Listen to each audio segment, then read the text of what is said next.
expert are with us. If you can raise your right hand for me, please.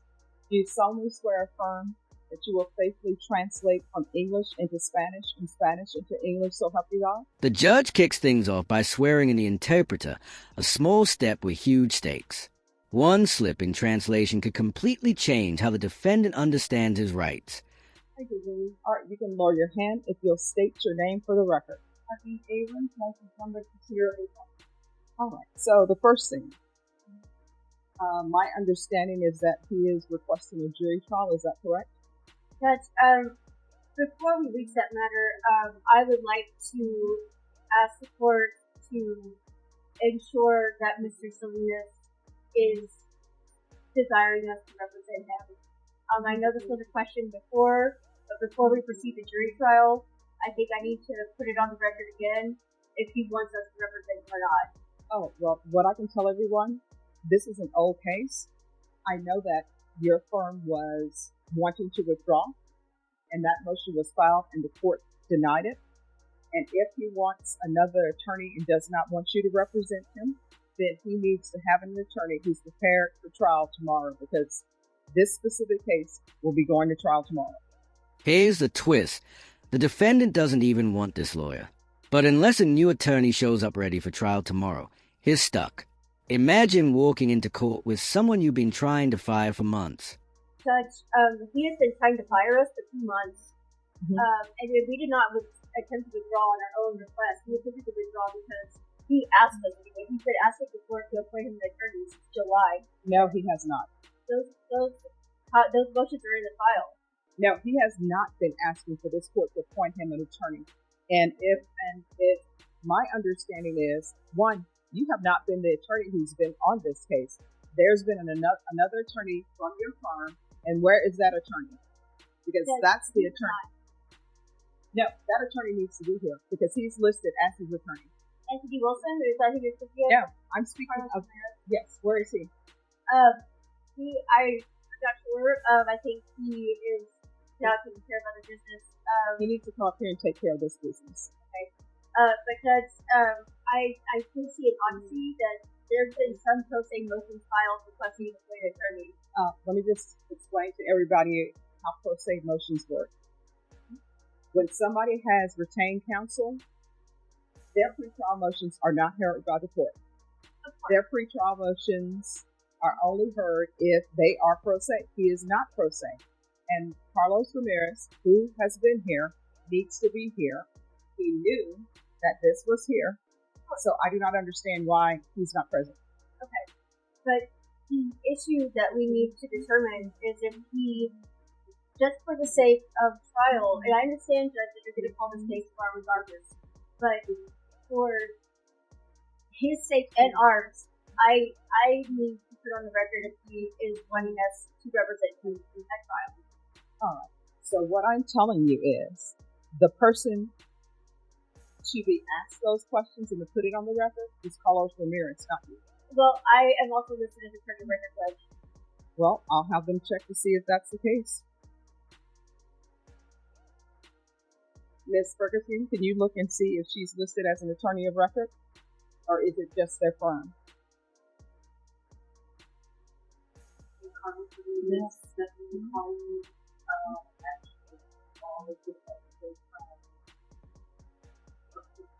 And are you Stephanie? Yes. All right. Ask your questions. Mr. Salinas Salgado.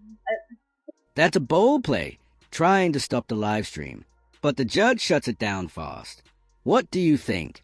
Should trials like this be broadcast for transparency, or does it risk tainting the jury? Of course, Judge. I would also object to this being broadcast on YouTube in the event that potential jurors are watching this right now, knowing that there's going to be called to this court tomorrow. I think that would be prejudicial, Judge. All right, your objection is overruled. Do you have questions for him? And I would object to the overrulment for the record. Mr. Salinas? Just a moment. So, this is how things work. You make your objections, I make a ruling. There is no, I object to the court's ruling. The court's ruling is the court's ruling. And if you're intending to preserve error, how you preserve error is you make a request, I make a ruling.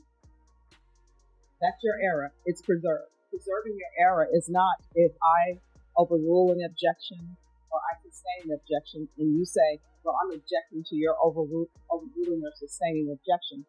Legally, that's not how things work. So your objection to the broadcast is overruled. Now, here's my question. Is he going, if he were to be found guilty, is he going to the court for punishment or is he going to the jury for punishment? We have filed a motion for jury, but I still need to determine if he wants us to represent him or not. All right, so this is what I need you to do. I need you to listen to my questions, answer my questions, and we will go in the order that I'm giving you. So, Mr. Salinas, do you understand this process?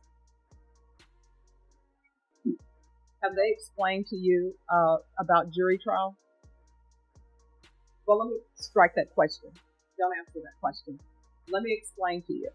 In this court, Quick legal check. Discovery is just all the evidence, videos, reports, witness statements that a defense has a right to review. The judge is making sure it's all on the table, which is key to a fair trial. Since you've been here, this is the process for this court.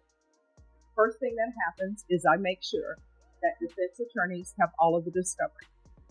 What is discovery? Discovery is items or evidence or proposed evidence about your case. So if there's a video that's about your case, the defense is entitled to have that. And I make sure that they have that. And if it's something that they say they don't have, or something that they think they should have, and maybe the state has and hasn't turned it over to them, I'll make sure that they have that. So in your case, your attorney has said they have all of the discovery. So that means that all of the evidence that you're entitled to, they have it. Your attorney, Mr. Ramirez, has said that's the case. Then the next thing I do is I tell the state in this court that you have to tender an offer. That offer will be given to your attorney. That attorney will go over that offer with you. And then if there's something you don't understand about the offer, then you're to ask your counsel. Do you understand? Yes. So, yes or no, has an offer been tendered to you in this case?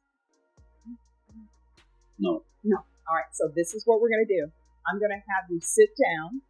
The state will let this defense attorney know, because I know this defense attorney hasn't been here. It's been Carlos Ramirez. The state will let them know what the offer is. And then your attorney, who's here today, will let you know what the state's offer is. Then you will let me know whether or not you're accepting the state's offer or whether or not you wish to go to jury trial. Do you understand? Yes. All right. All right. So first things first. Mr. Salinas, did you receive the offer from the state?